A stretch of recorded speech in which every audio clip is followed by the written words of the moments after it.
ಇನ್ನು ಚಿಕ್ಕಬಳ್ಳಾಪುರದಲ್ಲಿ ಬಿಜೆಪಿಗೆ ಬಂಡಾಯದ ಬಿಸಿ ತಟ್ತಾ ಇದೆ. ಬಿಜೆಪಿ ಅಭ್ಯರ್ಥಿ ಸುಧಾಕರ್ ಬೆಂಬಲಕ್ಕೆ ಶಾಸಕ ವಿಶ್ವನಾಥ್ ನಿಲ್ಲಲ್ವಾ?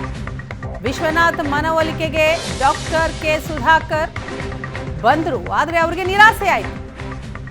ಬಿಜೆಪಿ ಅಭ್ಯರ್ಥಿ ಡಾಕ್ಟರ್ ಕೆ ಸುಧಾಕರ್ ಭೇಟಿಗೆ ಶಾಸಕ ವಿಶ್ವನಾಥ್ ನಿರಾಕರಿಸಿದ್ರು. ವಿಶ್ವನಾಥ್ ನಿವಾಸಕ್ಕೆ ಬಂದು ಭೇಟಿಯಾಗದೆ ಸುಧಾಕರ್ ವಾಪಸ್ಸಾಗಿದ್ದಾರೆ. ತಮ್ಮ ಪುತ್ರ ಅಲೋಕ್ಗೆ ಟಿಕೆಟ್ ಕೇಳಿದ್ರು ಶಾಸಕ ವಿಶ್ವನಾಥ್, ಆದರೆ ಚಿಕ್ಕಬಳ್ಳಾಪುರದಲ್ಲಿ ಅವರ ಮಗನಿಗೆ ಟಿಕೆಟ್ ಮಿಸ್ ಆಯಿತು.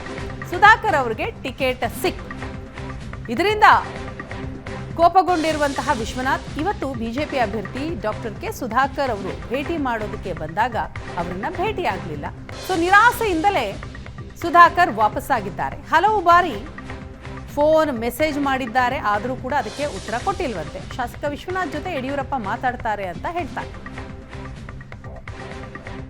ಹಂಗೆ ಅವರು ಸ್ವಲ್ಪ ಬೇಸರದಲ್ಲಿ ಇದ್ರು. ಇವತ್ತು ಅವ್ರ ಮನೇಲಿದ್ದಾರೆ ಅಂತ ಹೇಳಿದ್ರು, ಅದಕ್ಕೆ ನಾನು ಬಂದಿದ್ದೆ. ಹಲವಾರು ಬಾರಿ ನಾನು ಫೋನ್ ಮಾಡಿದ್ದೆ, ಮೆಸೇಜು ಕಳಿಸಿದ್ದೆ, ಯಾವುದಕ್ಕೂ ಉತ್ತರ ಇರಲಿಲ್ಲ. ಅದಕ್ಕೆ ನಾನು ನೇರವಾಗಿ ಮನೆಗೆ ಬರೋಣ ಅಂತೇಳಿ ನಾನಿವತ್ತು ಮನೆಗೆ ಬಂದಿದ್ದೀನಿ. ವಾಚ್ಮ್ಯಾನ್ ಅವರೆಲ್ಲ ಇಲ್ಲ ಅಂತ ಹೇಳ್ತಾ ಇದ್ದಾರೆ. ಇನ್ನೂ ಒಂದೆರಡು ಸಲ ಪ್ರಯತ್ನ ಮಾಡ್ತೀನಿ, ಕನ್ವಿನ್ಸ್ ಮಾಡಲಿಕ್ಕೆ ಪ್ರಯತ್ನ ಮಾಡ್ತೀನಿ. ನಮ್ಮ ನಾಯಕರು ಯಡಿಯೂರಪ್ಪನವರು ಕೂಡ ಮಾತನಾಡ್ತೀನಿ ಅಂತ ಹೇಳಿದ್ದಾರೆ. ಯಾಕೆಂದ್ರೆ ಒಂದೇ ಪಕ್ಷದಲ್ಲಿ ನಾವೆಲ್ಲ ಕೂಡ ಮುಂದೆ ಕೂಡ ಸಾಗಬೇಕಾಗಿದೆ. ಇದೇ ಚುನಾವಣೆ ಕೊನೆ ಅಲ್ವಾ? ಹಾಗಾಗಿ ಒಂದು ಪಕ್ಷ